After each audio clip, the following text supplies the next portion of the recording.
The Lawas Bridge or Batang Lawas Bridge is a bridge near Lawas Town in Limbang Division, Sarawak, Malaysia. Located at the Lawas-Merapok-Sindumin Highway FT1, the bridge was originally the only suspension bridge in Sarawak that was designed for motor vehicles. The old suspension bridge was ultimately replaced by a single-tower cable-stayed bridge in 2014. The Batang Lawas Bridge was originally the only suspension bridge being designed for motor vehicles. Ironically, longer bridges such as the Limbang Bridge, Duran Bridge, and ASEAN Bridge were all constructed as either box girder bridges, as cantilever bridges, or as girder bridges, resulting shorter span. In addition, the old Lawas Bridge was only a lane wide, and the road traffic had to take turns to cross the Batang Lawas, causing severe congestion during festive season.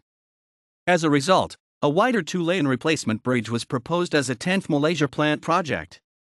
Constructed at the total cost of RM29.79 million, the construction started on January 19, 2012 and was completed on July 18, 2014. References